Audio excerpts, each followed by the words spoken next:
Halo teman-teman, sembari kita menunggu Wukong Season 4 rilis, kali ini saya akan membahas sebuah serial Donghua mengenai seorang anak jenius dalam seni bela diri. Tanpa berlama-lama langsung saja ke ceritanya. Adegan pertama diperlihatkan seekor rubah putih yang tengah berlari menghindari kejaran para pasukan yang mengincar batu pusaka yang ia bawa. Namun karena sudah terkepung, rubah tersebut memutuskan untuk meledakkan dirinya sendiri.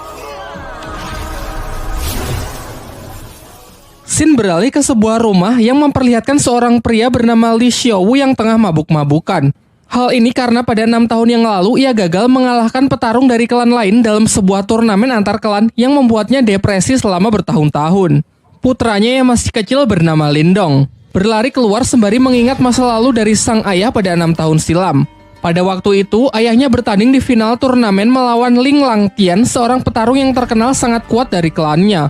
Namun ayahnya yang memikul harapan besar sayangnya bisa dikalahkan hanya dengan sekali serangan saja.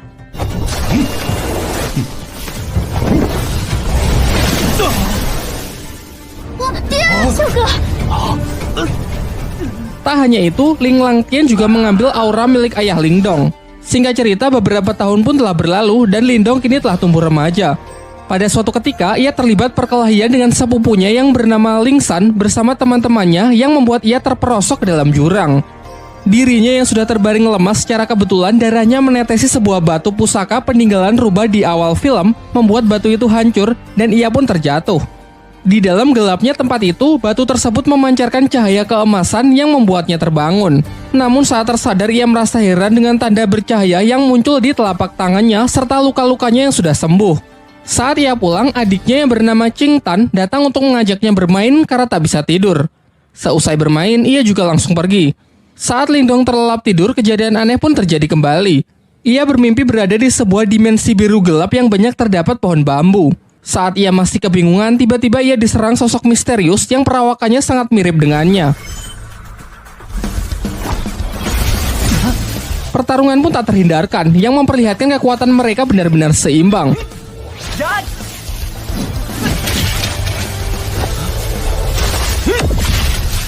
Di pagi harinya saat ia terbangun, ia dikagetkan dengan suara adiknya yang berteriak dari luar. Ternyata kelompok Ling San datang dan mengganggu Qing Tan untuk merebut rumput obat yang ia bawa. Lindong yang bergegas datang mencoba melindungi adiknya dari anak-anak berandalan tersebut.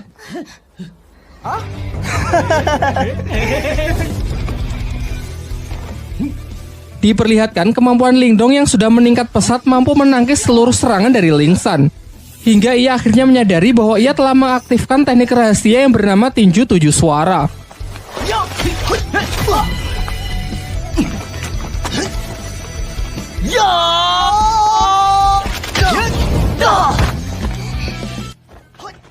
Untung saja pertarungan yang semakin serius itu akhirnya dapat dihentikan oleh kakak Ling San yang diketahui bernama Lin Hong. Sebelum pergi, ia menginfokan bahwa tak lama lagi akan diadakan turnamen di klan mereka untuk menentukan pertarung terkuat di klan Lin. Lin Hong yang sangat percaya diri mengatakan bahwa setelah menang nanti ia akan menikahi Qing Tan.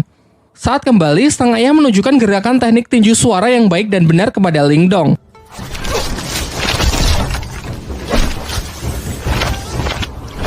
Ia pun berjanji akan melatih Lindong menggunakan berbagai teknik lainnya guna mempersiapkan diri untuk mengikuti turnamen. Di malam harinya, tiba-tiba Lindong melihat Qing Tan yang menggigil kedinginan karena auranya yang keluar tak terkendali. Secara mengejutkan, tanda cahaya di tangan Lindong menyerap aura dari adiknya tersebut dan mengubahnya menjadi 3 mutiara. Berkat itu, keadaan Qing Tan pun mulai membaik. Dan sebagai hadiah, Lindong memberikan mutiara tersebut kepada adiknya dengan syarat kejadian ini harus dirahasiakan, termasuk dari kedua orang tuanya. Keesokan harinya, Lindong kembali memulai latihannya dan berhasil meningkatkan ketahanan tubuhnya. Selain itu, kini secara sadar ia bisa memasuki dimensi rubah dan tempat itu ia jadikan sebagai tempat latihan. Bayangan dirinya yang waktu itu menyerangnya sekarang bisa ia manfaatkan sebagai sparring dalam latihan bertarungnya. Singkat cerita, hari turnamen pun telah tiba. Di putaran pertama, Ling Hao bertarung melawan adiknya sendiri, yakni Ling San. Dari segi kekuatan, kecepatan maupun pengalaman bertarung jelas sang kakak lebih unggul. Di putaran kedua, Qing Tan maju sebagai penantang selanjutnya karena tak ingin dinikahi oleh Ling Hao. Namun lagi-lagi Ling Hao menunjukkan kemampuannya yang memang berada di level yang berbeda. Tak lama setelah itu, Lindong akhirnya datang dan maju sebagai penantang terakhir. Dalam pertempuran itu, semua dibuat sangat terkejut melihat peningkatan kekuatan tempur Lingdong, ditambah lagi ia mampu menggunakan teknik tinju 7 suara. Belum lagi peningkatan durability-nya yang mencapai level tinggi dapat menahan seluruh tekanan yang diberikan oleh Ling Hao. Tak hanya mampu menangkis seluruh serangan dari lawannya, Lingdong yang mampu mempraktekkan latihannya di dalam dimensi lain dapat melancarkan serangan-serangannya yang secara akurat membuat Ling Hao sangat kewalahan.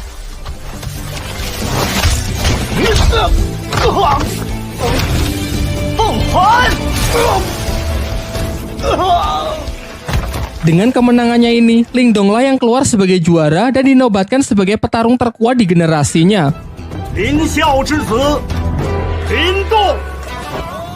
Setelah turnamen berakhir, kakek Lingdong selaku ketua klan Lin menjelaskan kepada kedua putranya bahwa dua klan tetangga, yakni klan Lei dan klan Xin akan bergabung melalui pernikahan anak-anak mereka. Hal ini lantas membuat kedua klan tersebut kini menjadi beraliansi. Kemudian ia juga memberitahukan mengenai turnamen antar klan berikutnya, yaitu perburuan hewan langka yang masih dirahasiakan. Pembicaraan pun ditutup dengan sang ketua klan yang menyuruh agar anak mereka berlatih lebih keras lagi demi mempersiapkan turnamen selanjutnya. Sementara itu, ketua klan Lei juga mempersiapkan putranya yang bernama Lily untuk mengikuti turnamen antar klan tersebut. Kekuatan dari Lily ini sangat dibanggakan oleh sang ayah karena ia telah menguasai ketahanan tubuh level atas yang siap mengalahkan petarung-petarung dari klan Lin. Singkat cerita, turnamen antar klan pun digelar. Di sini ayah Lingdong memberitahu putranya bahwa pertandingan kali ini adalah perburuan hewan langka, dan Lingdong diharuskan menaklukkan hewan langka yakni singa api yang terkenal sangat buas. Namun aturannya tak perlu sampai menangkapnya, karena Lingdong hanya perlu mengambil sisik yang berada di ujung ekor hewan tersebut agar bisa menyelesaikan pertandingan kali ini. Diperlihatkan semua peserta pun telah berkumpul, termasuk putra dari tuan rumah yakni bernama Wu Yun. Di awal-awal saja ketegangan sudah terjadi di antara para peserta karena Lily yang terlalu menyombongkan dirinya. Singkatnya, aturan pun dibacakan di mana mereka harus mendapatkan sisik singa api agar bisa memenangkan pertandingan dan dilarang keras untuk berusaha saling membunuh satu sama lain. Ketika Lingdong bersama adiknya berusaha menemukan singa api, ternyata Lily bersama timnya berhasil menemukannya terlebih dahulu. Namun mereka terlihat kesulitan menaklukkan hewan buas tersebut. Sementara itu, dari kejauhan, Lingdong hanya mengamati mereka dan menunggu kesempatan yang tepat untuk bertindak. Sampai muncullah dari belakang tim Wu Yun yang menawarkan kerjasama. Wu Yun berencana menyerang si singa api saat hewan itu sudah kehabisan tenaga akibat pertarungannya melawan tim Lily. Merasa hal ini cukup menguntungkan, Lingdong pun sepakat dengan rencananya dan bersedia menjalankan kerjasama tersebut. Setelah menunggu momen yang tepat, mereka pun bersama-sama menyerang tim Lily. Lingdong menyuruh Wu Yun untuk fokus kepada si singa api, sementara ialah yang akan menghadapi Lily.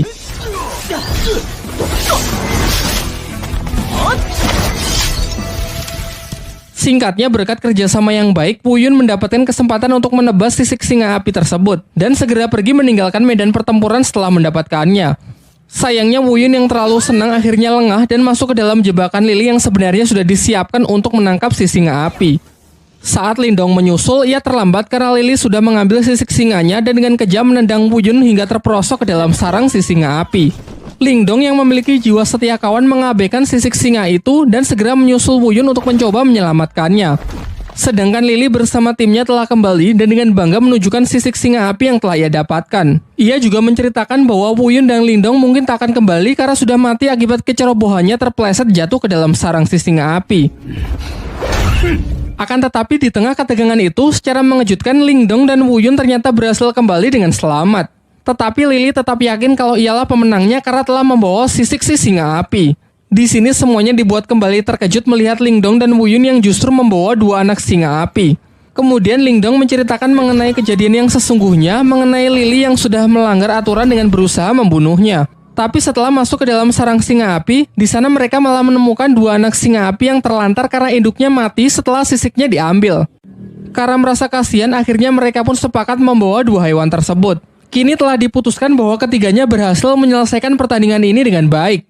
Namun tetap saja hanya akan dipilih satu pemenang di mana mereka diharuskan bertarung untuk menentukan siapa yang terkuat dan layak mendapatkan gelar Raja Pemburu. Akan tetapi ketua dari klan Lei yang sangat menginginkan bayi singa api yang merupakan hewan sangat langka, ia pun mengusulkan untuk membuat taruhan dengan pertarungan anak-anak mereka. Kesepakatannya, jika ketua Lei menang, maka bayi singa Lingdong akan menjadi miliknya. Dan jika ia kalah, ia bersedia menyerahkan pabrik kayu milik klannya. Pernyataannya ini sontak membuat semuanya sangat terkejut karena pabrik kayu adalah aset yang sangat berharga milik klan Lei dan ia mau bertaruh demi bayi singa tersebut. Sempat terjadi kekhawatiran karena kepercayaan diri dari ketua Lei ini bukan tanpa alasan. Putranya tersebut memanglah terkenal memiliki kemampuan di atas rata-rata dari anak-anak lain. Namun Lindong menepis kekhawatiran itu dan siap menerima tantangan yang dilemparkan. Singkat cerita, pertarungan mereka pun dimulai. Di awal, Lily dengan bangga menunjukkan kalau dirinya telah mencapai kekuatan tingkat Yuan duniawi. Namun Lindong juga menunjukkan level yang sama dengan Lily yang membuat semuanya sangat terkejut. Terungkap bahwa ternyata kemarin sebelum berangkat turnamen, sang ayah memberi Lindong Mutiara Yin, yaitu semacam pil penambah aura. Diperlihatkan dalam pertarungan itu mereka pun saling menyerang dan menangkis. Mungkin karena masih belum terbiasa dengan kekuatan barunya, Lindong nampak masih kesulitan saat mengatur pola serangannya. Akan tetapi lambat laun ia berhasil mengendalikannya semakin baik untuk bisa mengimbangi Lily. Sampai ketika Lily menambah kecepatannya, barulah terlihat kembali Lindong yang dibuat kewalahan. Dengan peningkatan kekuatan yang signifikan serta teknik rahasia petir dari klannya yang tergolong tingkat atas, Lily terus melakukan pressing membuat lawannya hanya bisa bertahan. Lindong yang masih belum menyerah mencoba menyelaraskan kedua tangannya untuk menangkis dan menyerang, yang nampaknya lumayan efektif. Sedangkan Lily yang sudah terlampau kesal berniat mengakhiri pertarungan dengan sebuah teknik serangan super kuat yang mematikan. Bahkan ia sempat mendapatkan peringatan bahwa ini bukanlah pertarungan hidup dan mati. Merasa bahwa Lily tak akan menghentikan serangannya, Lindong pun segera merapalkan beberapa segel tangan untuk merilis teknik yang disebut gerbang ajaib demi mengatasi serangan yang mematikan tersebut. Dan benar saja, teknik yang digunakan Lindong telah ia upgrade ke level 2 sehingga tidak hanya mampu menghalau serangan dahsyat dari Lily, juga cukup kuat untuk menghempaskannya dan membuatnya tak sanggup untuk bangkit kembali. Dengan kekalahan putranya tersebut, dengan kesal dan terpaksa ketua klan Lei pun harus rela menepati janjinya untuk menyerahkan pabrik kayu miliknya. Keesokan harinya, diperlihatkan Lindong dan adiknya tengah bermain dengan si harimau api yang mereka beri nama si Oyen. Barulah di siang harinya, mereka memeriksa tambang kayu yang telah mereka menangkan. Namun terlihat tempat itu benar-benar hancur berantakan. Dalam pencarian petunjuk siapakah yang melakukan hal ini, secara tak sengaja si Oyen membawa Lindong ke sebuah gua yang di sana terdapat banyak lahar panas serta sebuah kerangka monster raksasa. Di dalam gua itu si Oyen menemukan sebuah kristal biru yang dengan lahap langsung ia makan. Sementara Lindong yang masih penasaran menemukan sebuah bunga yang memancarkan sinar. Namun ketika ia dekati, tangan Lindong malah seakan menyerap semacam energi dari kelopak bunga tersebut yang membuat sekujur tubuhnya menjadi terbakar. Untung saja saat kondisinya semakin buruk, batu rubah di tangannya menyerap energi panas dari kelopak bunga tersebut. Setelah berhasil keluar dan bertemu dengan keluarganya, Lindong menceritakan gua yang baru saja ia temukan serta sebuah batu permata merah yang ia peroleh di dalam sana. Lantas mereka pun bergegas pergi ke lokasi dan sempat terkejut karena ternyata tempat itu adalah tambang permata yang bernilai sangat tinggi. Setibanya di rumah, terlihat Lindong yang mendapatkan 3 batu permata. Dan dengan kekuatan dari batu rubahnya, ia dapat menyatukan ketiga batu menjadi satu permata yang bernilai lebih tinggi. Sementara itu, ketua klan Lei yang mendengar kabar tentang ditemukannya tambang permata jelas membuatnya semakin kesal. Namun setelah mendengar rencana dari rekannya, terlihat wajahnya yang kembali menjadi senang. Di lain waktu, ketika klan Lin sedang berbelanja berbagai macam kebutuhan klan, Lindong pergi ke sebuah toko barang antik di pusat kota untuk sekedar melihat-lihat. Di sana terdapat seorang kakek yang bernama Yandashi. Ia dapat melihat aura milik Lindong yang nampak tak biasa. Setelah Lindong membeli sebuah tas, tiba-tiba batu rubah di tangannya merespon sebuah energi yang berasal dari potongan kayu di toko tersebut. Si penjual mengaku barang itu sama sekali tak berharga dan tak tahu juga apakah fungsinya. Namun ketika Lindong hendak membelinya, ternyata barang tersebut sudah akan dibeli terlebih dahulu oleh seorang gadis bernama Yue. Lindong yang tak mau mengalah memaksa untuk tetap membelinya. Menanggapi hal itu, 2 pengawal dari Yue segera bertindak dengan menodongkan pedangnya kepada Lindong. Namun tiba-tiba saja kedua pedang itu terlempar yang ternyata ini adalah ulah dari si kakek Yanda yang memiliki kemampuan telekinesis. Terungkap bahwa kakek Yanda ini sebenarnya adalah guru dari Yue. Perseteruan mereka pun berakhir dengan Yue yang mengalah meninggalkan tempat tersebut. Sementara kakek Yanda menjelaskan kepada Lindong bahwa kemampuan telekinesisnya adalah kekuatan mental yang berbeda dari teknik bela diri biasa. Ia lalu menawarkan agar Lindong mau menjadi muridnya setelah melihat potensi besar yang ia miliki. Namun Lindong memilih untuk menolak tawaran tersebut karena takut kalau rahasia kekuatan batu rubah di tangannya bisa terbongkar. Kakek Yanda pun sama sekali tidak memaksa dan menghormati keputusan Lindong. Namun sebelum pergi, ia memberikan sebuah buku untuk bisa ia pelajari. Sementara itu, di area tambang datang sekelompok orang dari desa Naga Hitam yang ingin melakukan invasi. Mereka berniat merebut paksa pabrik kayu karena status kepemilikan dari tambang tersebut kini dianggap tidak jelas. Namun sebenarnya orang-orang ini adalah suruhan dari ketua klan Lei yang sengaja ia perintahkan untuk merebut tempatnya kembali. Beruntung Lindong kembali tepat waktu untuk mencoba melakukan perlawanan sehingga terjadilah pertarungan. Ketua Naga Hitam pun tanpa ragu langsung menyerang Lindong yang membuatnya terlempar menghantam gerbang masuk di sana. Dengan selubung aura sebagai pelindung, Lindong masih mampu bertahan dan bangkit kembali. Sementara Qing Tan juga membantu dengan melancarkan beberapa anak panah untuk menghentikan orang-orang tersebut masuk lebih jauh. Setelah melihat potensi Lindong, Ketua Naga Hitam segera memperkuat aura untuk membunuhnya karena khawatir jika dibiarkan kelak Lindong akan menjadi lawan yang menyusahkan. Sementara Lindong setidaknya masih mampu bertahan meskipun digempur dengan berbagai macam serangan yang mematikan.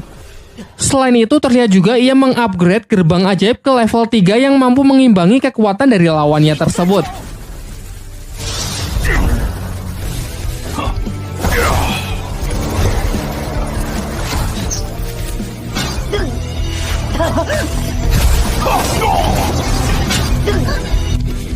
Ketika telah kehabisan energi, entah bagaimana Lindong mampu mengisi ulang energinya dengan menyerap energi alam. Ia pun meminta Qing Tan bersama Si Oyen agar mengulur waktu setidaknya sampai energinya terisi penuh. Jelas hal ini sama sekali tidak mudah, terlebih lagi karena bagaimanapun juga mereka telah kalah jumlah.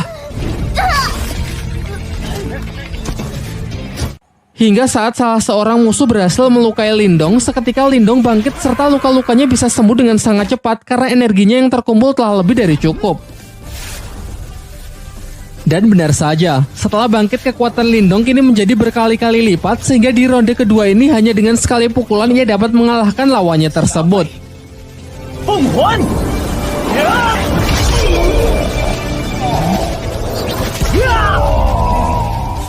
Ketua klan Lei yang mendapatkan kabar bahwa orang-orangnya berhasil dikalahkan sangat terkejut, terlebih lagi yang mengalahkannya hanya Lindong yang cuma seorang diri.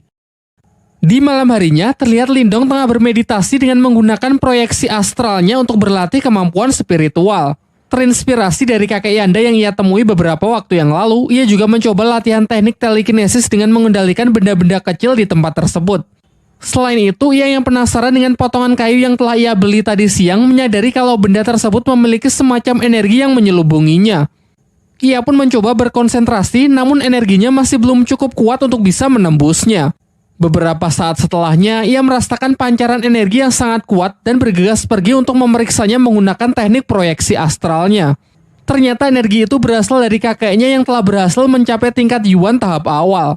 Ia pun lantas segera kembali ke tubuh aslinya untuk menemui sang kakek agar bisa memberikan ucapan selamat. Akan tetapi sang kakek justru menjelaskan bahwa ini hanyalah tingkat Yuan di tingkat awal. Masih ada beberapa tingkat lagi sebelum mencapai tingkat tertinggi. Kemudian ia mengungkapkan bahwa tadi ia sempat merasakan kekuatan mental teknik proyeksi astral yang mendekat, meskipun sesaat langsung menghilang. Namun di sini ia tak tahu kalau kekuatan itu adalah kekuatan milik Lindong. Topik pun berganti. Paman Lindong menyampaikan bahwa tadi ia mendapatkan undangan dari klan Lei untuk membahas mengenai sebuah kerjasama bisnis dengan klan Lin. Singkatnya setelah cukup berdiskusi, mereka pun sepakat untuk menghadiri undangan tersebut. Keesokan harinya, mereka mendatangi rumah utama milik klan Lei. Namun hanya para tetua klan saja yang diperbolehkan untuk masuk. Di saat sedang menunggu, Lindong merasakan ada kekuatan mental yang sangat kuat di sekitarnya yang sedang menggunakan teknik astralnya untuk mengintai. Sementara di dalam ruangan, para tetua klan tengah membicarakan mengenai ajakan kerjasama membangun bisnis untuk keuntungan bersama dengan sistem bagi hasil. Akan tetapi klan Lin keberatan karena dalam kesepakatan itu, ketua klan Lei lah yang akan menjadi pemimpin. Sementara klannya hanya akan menjadi bawahannya saja. Di sini terbongkarlah kedok dari ketua klan Lei yang sebenarnya ingin menjadi penguasa di kota tempat mereka. Perdebatan itu pun semakin memanas yang malah membawa mereka dalam sebuah pertarungan.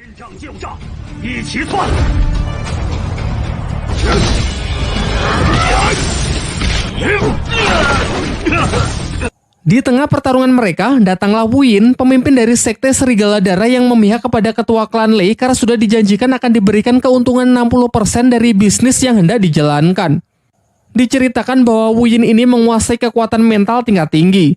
Dan benar saja, satu persatu dari mereka dapat dijatuhkan dengan sangat mudah.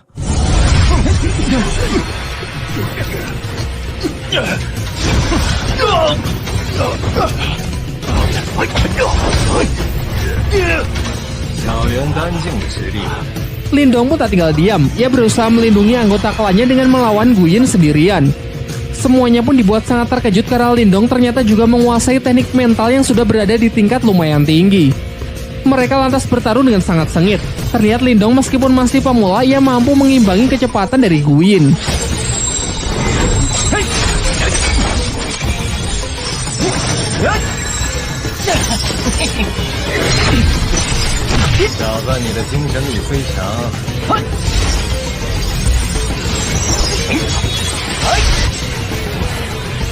Sampai mereka saling mengadu teknik astral melalui duel udara, namun sayangnya tetap saja Guyin lebih unggul dan mampu menekan Lindong.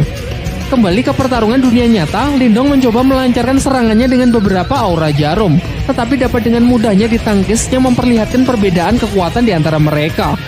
Kini di puncak pertarungan, Lindong hanya mampu bertahan yang nampak semakin terdesak saja. Akan tetapi di ambang kekalahannya, Lindong teringat mengenai potongan kayu yang memiliki selubung energi mental tingkat tinggi. Lantas ia pun mencoba memanfaatkannya untuk menahan serangan mental dari Guyin. Melebihi ekspektasi, ternyata hal ini benar-benar efektif. Benda tersebut cukup kuat untuk menangkal energi mental tingkat tinggi.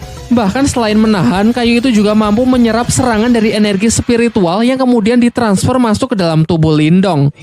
Dengan ini Lindong pun bisa membalikan keadaan. Guyin yang kekuatannya telah terkuras habis tak lagi mampu menahan serangan dari Lindong yang sudah meningkat berkali-kali lipat sehingga ia harus menerima kematiannya. Beberapa lama setelah pertarungan itu, orang-orang dari sekte Serigala Darah yang dipimpin oleh Wei Tong berniat balas dendam kepada klan Lin karena telah membunuh Guyin. Kakek Lindong mencoba menjelaskan bahwa Guyinlah yang bersalah karena telah ikut campur dan membantu ketua klan Le untuk menindas klannya. Ia pun kemudian menawarkan sebuah jalur damai dengan menanyakan apa yang perlu dilakukan agar Wei Tong bisa melupakan dendamnya tersebut. Wei Tong menjawab bahwa ia mau orang yang telah membunuh Guyin dan tabang permata milik klan Lin diserahkan kepadanya, serta seluruh orang dari klan Lin harus bersedia menjadi budaknya. Jelas kakek Lindong pun menolak hal itu sehingga pertarungan pun tak terelakkan. Sayangnya Wei Tong yang telah mencapai tingkat Yuan level atas dengan mudah bisa mengalahkan kakek Lindong. Sampai akhirnya Lindong datang dan menyatakan akan mengalahkan Wei Tong seorang diri, mengingat dirinya lah yang harusnya bertanggung jawab atas kematian Guyin. Tanpa basa-basi, Wei Tong pun langsung melancarkan serangannya terlebih dahulu. Dengan lincah, Lindong memanfaatkan teknik jarum biru sebagai pinjakan untuk melayang. Beberapa tembakan anak panah dilancarkan untuk berusaha menjatuhkan Lindong, termasuk menggunakan anak panah yang dilapisi aura, namun bisa ia hindari dengan sangat mudah.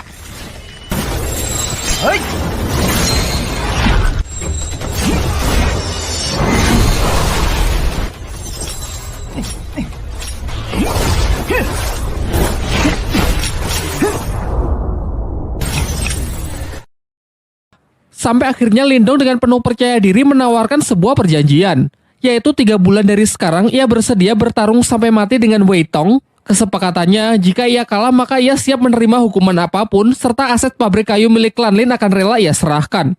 Namun jika ia yang menang, maka masalah balas dendam Guyin akan dianggap selesai. Pada awalnya Wei Tong menolak karena sekarang saja ia bersama pasukannya sudah cukup untuk menaklukkan klan Lin. Namun setelah melihat kemarahan dari Si Oyen serta kemampuan Lindong yang bisa mengalahkan bahkan nyaris membunuh para kroco itu, akhirnya Wei Tong pun sepakat.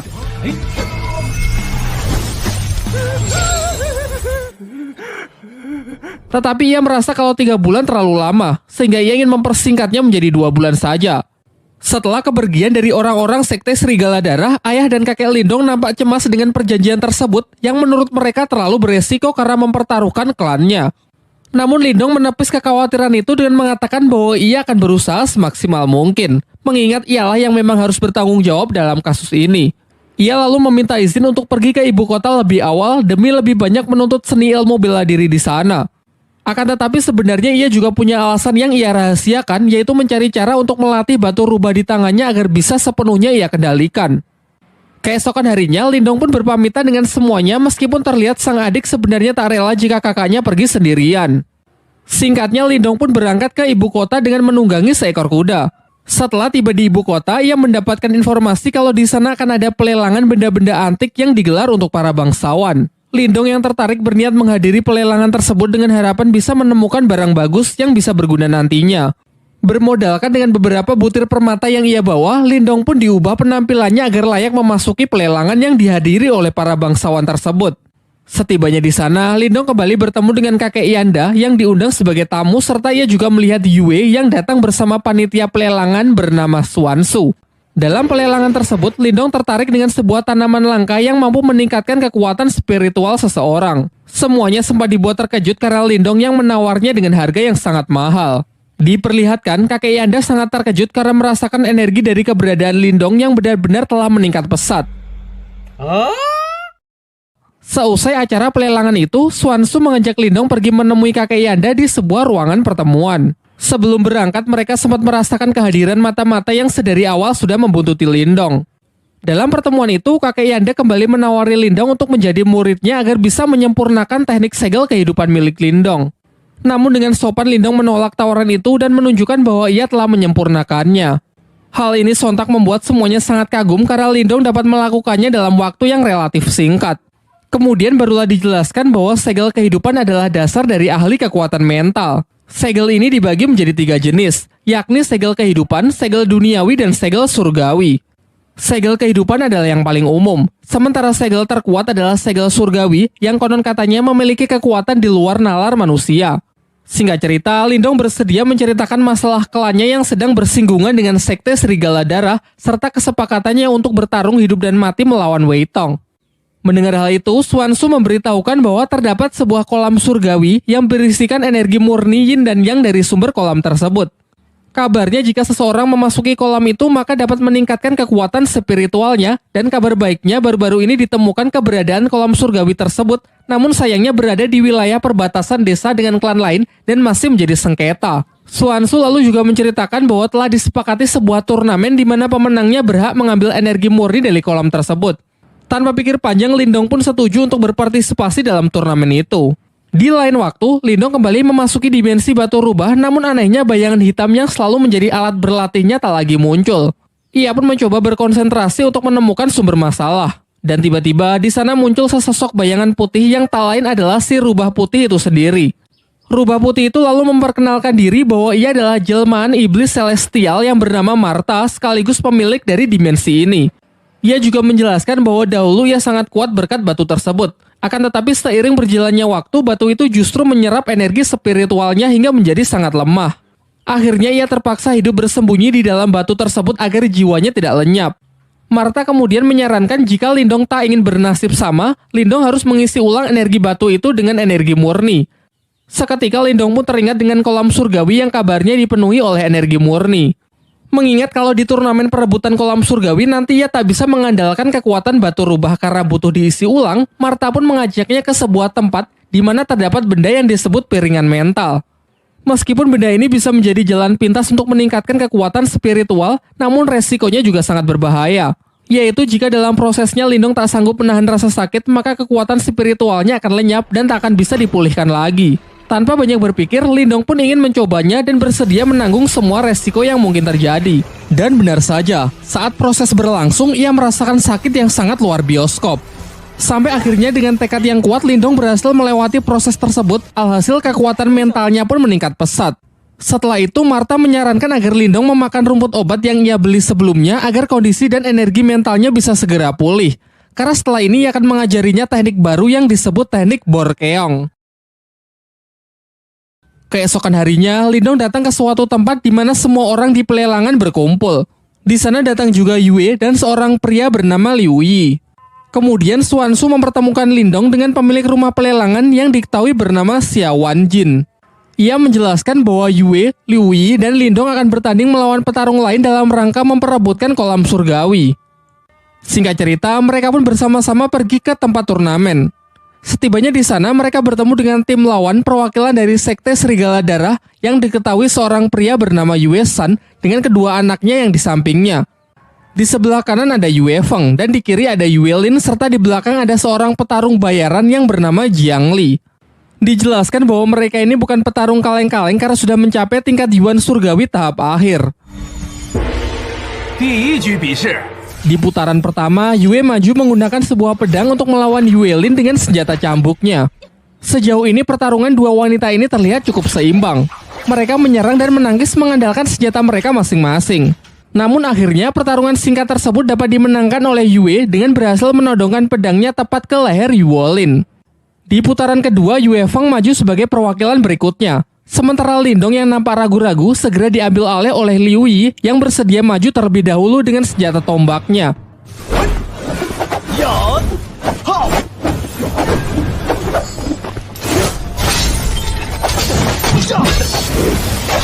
Di tengah pertarungan, Partha merasakan ada sebuah gejolak energi dari dalam kolam surgawi.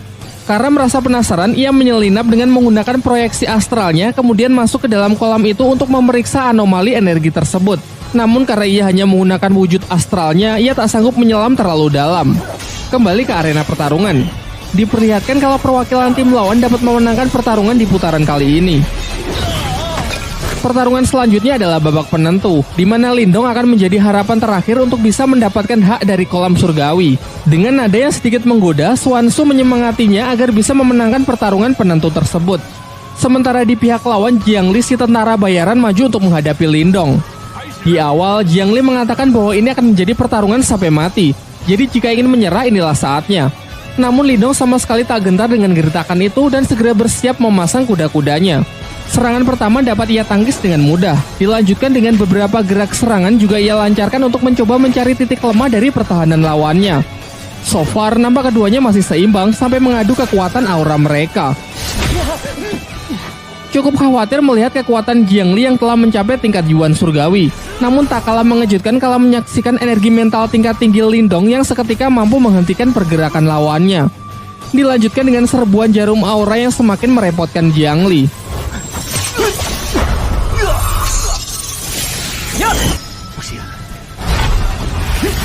Mencoba serangan jarak dekat pun juga percuma karena tekanan energi mental Lindong yang dengan kuat menghempaskannya. Saat semua merasa kalau Lindong telah memenangkan pertandingan itu, Jiangli bangkit dengan aura merah yang membara. Ternyata ia menguasai sebuah teknik rahasia yang memungkinkan seseorang mengkonversikan darahnya menjadi energi. Hal ini membuat kekuatannya meningkat pesat dalam beberapa saat, meskipun teknik ini dinilai sangat berbahaya dan memiliki resiko yang sangat tinggi. Beberapa kali serangan pun dilancarkan yang hanya dapat Lindong hindari. Bahkan serbuan jarum aura pun benar-benar sudah tidak mempan. Sebagai serangan penutup, Jiangli memusatkan energinya di tangan untuk menciptakan serangan mematikan yang berwujud tangan merah raksasa. Sementara Lindong bersiap dengan teknik barunya yang diajarkan oleh Martha, yaitu teknik Borkeong. Bentrokan teknik yang sangat kuat itu pun menghasilkan gelombang yang menggentarkan langit dan bumi. Namun saat debu telah menyingkir, terlihat Jiangli yang sudah mati langkah dengan 4 jarum Lindong yang diarahkan tepat ke lehernya. Sehingga dengan ini Lindonglah yang keluar sebagai pemenang dan memiliki hak atas kolam surgawi. Setelah kemenangan itu, mereka bertiga masuk ke dalam kolam untuk menyerap energi spiritual sebanyak-banyaknya. Namun, dibandingkan yang lain, teknik penyerapan energi milik Lindong berjalan jauh lebih lambat. Martha pun justru menertawakannya. Dikarenakan waktu berendam yang terbatas, Martha membuat sebuah kesepakatan dengan Lindong, yaitu ia akan membantunya menyerap energi spiritual dengan cepat, dengan syarat jika sudah selesai, Lindong harus bersedia turun ke dasar kolam untuk melihat sumber energi aneh dari kolam surgawi tersebut. Tanpa pikir panjang, Lindong pun menyetujui kesepakatan yang dibuat Martha. Dan benar saja, setelah mendapatkan bantuan dari Martha, dengan sangat cepat energi mengalir deras ke dalam diri Lindong. Bahkan efek dari proses itu sampai dirasakan di atas kolam yang muncul pusaran air raksasa. Seusai proses penyerapan, sesuai kesepakatan, ia turun ke dasar kolam untuk memeriksa sumber dari energi kolam surgawi.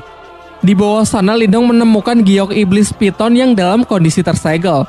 Pada awalnya Lindong tak ingin mengusiknya dan berniat langsung pergi. Namun Martha berusaha membujuknya dengan mengatakan kalau ini tidak berbahaya karena iblis ini sedang terluka.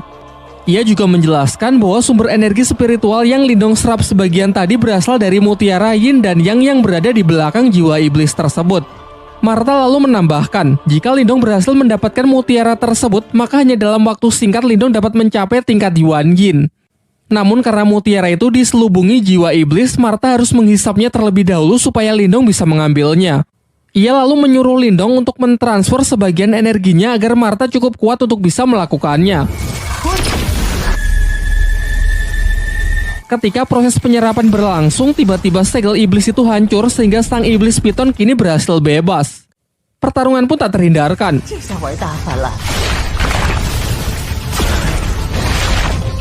Di sini Martha berusaha mengalihkan perhatian ular piton itu supaya Lindong memiliki cukup waktu untuk mengambil mutiaranya. Akan tetapi Lindong yang masih ragu sama sekali tak punya keberanian untuk mendekat. Sampai akhirnya Martha menggunakan rencana cadangan, yaitu kembali masuk ke dalam tangan Lindong. Pada awalnya Lindong mengira kalau Martha sudah menipunya.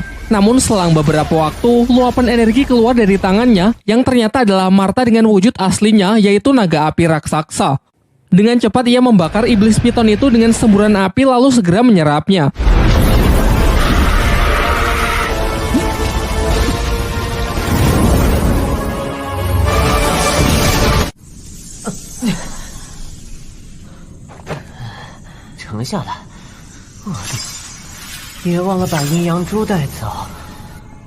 Setelah mereka semua kembali, Xiao Wanjin dan yang lainnya merasa khawatir dengan kondisi Lindong yang terlihat sangat pucat akibat penyerapan energi dari kolam surgawi yang dinilai terlalu banyak. Namun Lindong menepis kekhawatiran itu dengan mengatakan kalau dirinya baik-baik saja. Ia menegaskan asalkan ia bisa segera naik tingkat dan bisa mengalahkan Wei Tong dari Sekte Serigala Darah, apapun rela ia lakukan. Dalam pembicaraan itu, Xiao Wanjin menjelaskan bahwa Sekte Serigala Darah selama ini juga menjadi musuh bebuyutan bagi pihaknya. Terlebih lagi karena Lindong telah membantunya mendapatkan kolam surgawi, ia pun bersedia memberikan bantuan apapun. Di akhir pembicaraan, Swanshu memberikan buku langka dari pelelangan kemarin yang berisi teknik-teknik rahasia agar bisa Lindong pelajari demi mempersiapkan dirinya agar bisa menang melawan Wei Tong. Di malam harinya, Lindong mempelajari buku pemberian Swanshu untuk mengendalikan energi yang telah ia serap sebelumnya. Ia kemudian kembali masuk ke dalam dimensi rubahnya. Di sana ia melihat bayangan dirinya yang kini telah pulih. Bahkan bayangan tersebut juga telah membuka aliran energi spiritual tingkat 22 Vena. Lantas ia pun segera menirukan gerakan dari bayangan itu dan seketika ia juga berhasil membuka aliran energi spiritual tingkat 22 Vena. Sekaranglah saatnya ia mencoba mutiara yin yang ia dapat dari kolam surgawi. Pertama-tama dengan menggunakan energinya sendiri, ia mencoba memurnikan mutiara tersebut. Meskipun di percobaan pertama ia sempat gagal, sampai akhirnya dengan mengerahkan seluruh tenaganya, ia berhasil menetralkan mutiara itu yang kemudian langsung ia telan.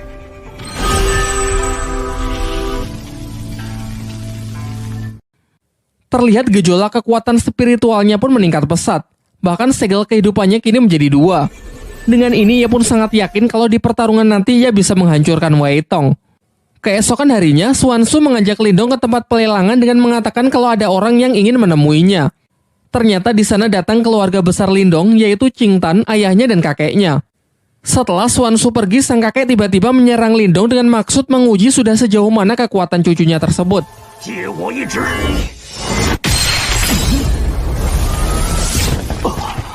Dan setelah beradu kekuatan, hasilnya benar-benar mengejutkan karena kini Lindong telah mencapai tingkat Yuan dan awal. Kakeknya lalu menjelaskan bahwa dalam sejarah klan Lin, Lindong adalah orang termuda yang bisa mencapai tingkat tersebut.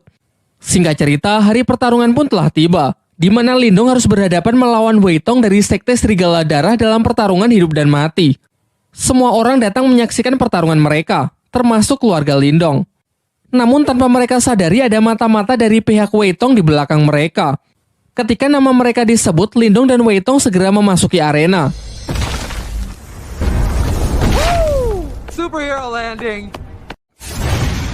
Di sini Wei Tong cukup terkejut melihat peningkatan kekuatan Lindong yang juga sudah mencapai tingkat Yuan dan awal.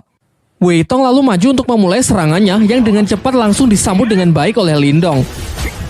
Sayangnya peningkatan kekuatan Wei Tong juga tak kalah mengesankan. Ia berhasil menekan Lindong hingga hampir jatuh keluar arena. Namun ternyata arena pertarungan mereka dilindungi semacam penghalang dari energi mental yang mencegah para petarung melarikan diri. Hal ini dianggap wajar karena mereka telah menyatakan akan bertarung sampai mati. Wei Tong kembali melancarkan serangannya yaitu pukulan keras bertubi-tubi. Sementara Lindong terlihat kewalahan menahan tekanan yang terus diberikan. Sejauh ini nampaknya Wei Tong lah yang menguasai jalannya pertempuran. Teknik demi teknik Lindong lancarkan akan tetapi sama sekali tak berefek. Ialah yang justru menerima pukulan mentah dari Wei Tong yang tepat mengarah ke dadanya. Terdengar sorak dari para penonton yang